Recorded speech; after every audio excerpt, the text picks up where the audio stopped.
Hi guys, I'm sorry today my hair and my bra straps have a mind of their own, so welcome to this review. This is going to be on the Tarte Tarteguard 30. It's a sunscreen lotion with broad spectrum SPF 30. This has been hanging out at times in the background of my videos, so a lot of people have been asking about it. The packaging on this is sort of interesting. It's like this, I don't know, glass bottle is wearing this sleeve of some sort, kind of like a silicone sleeve. And you might see this and think, well, that's pretty small for a body sunscreen. That's actually what I thought when I first saw it, and I did a little more research online. The way they were talking about it on Sephora's site was that this is pretty much something they intend for you to wear on your face. So as a facial sunscreen slash moisturizer, there are some definite benefits to using this product.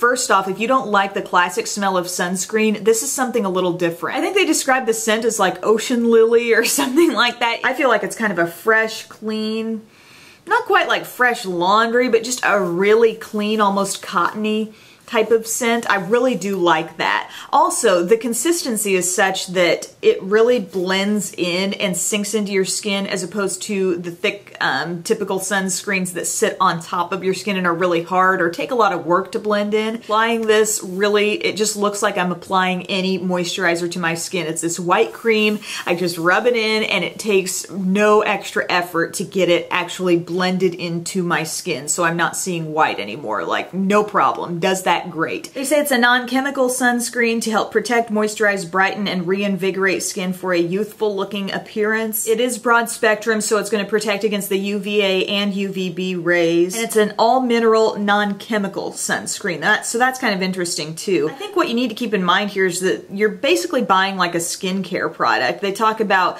wearing this, you know, on its own or under makeup. So this is going to give you that certain level of moisture, and from what I was reading also on the reviews on Sephora, for some people, this amount of moisture is like way too much. To me, I think while this moisturizer has some thinness to it, it still does pack a pretty big moisturizing punch. You know, like after I put this on, I feel like my skin feels very supple, it feels very nourished, but I know if I were less toward the normal side and more toward the very oily side, that could be a little much if I was thinking of wearing this under makeup. And I think that was some of the complaints that were being given, were that it wasn't wearing exceptionally well under makeup for everyone. I've worn this on its own, out in the sun, in the pool. I've worn this under makeup quite a bit lately. I guess my skin isn't oily enough for this to become an issue with my makeup. While I feel like it's really moisturizing, I don't think it makes me excessively oily at all. But in the pool, when I'm really, you know, working this product and wearing it outside and getting some use out of it that way, I don't feel like this has the same staying power or heavy duty, like,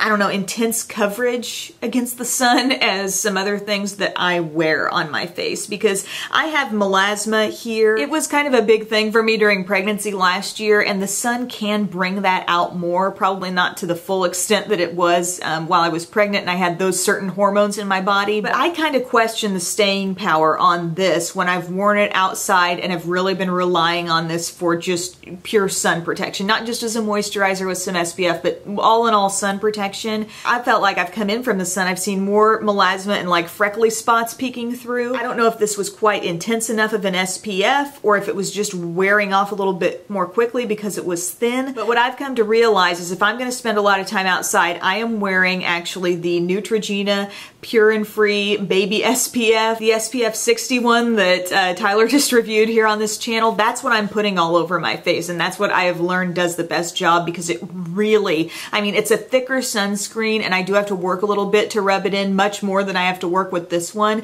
but yet I feel like the staying power is awesome. I always feel like it's still on there, even when I come in from the pool. Like, I can just feel that the product's still with me, and I just think it does a great job of protecting the skin on my face. All over my body, I use one of those spray sunscreens, though, because that's just really quick and easy. So I guess moral of this story for me is that I don't think I would go and repurchase this. This is like a $31, $32 product. And the natural ingredient claim is nice. I think the level of moisture really does work for me, but it really kind of reminds me of the texture of my Eucerin Daily Protection Moisturizer that I'd used for quite a while. Personally, I feel like there are a lot of other lower cost sunscreen options out there. So cute stuff, nice quality, nice moisture, but I just don't think I'll be buying this myself. But thank you guys so much for watching this review. I know these skincare reviews, you know, there's so many skin types, different people can respond different ways, but that's just my take on the Tarteguard. So I'll talk to you guys next time. Bye.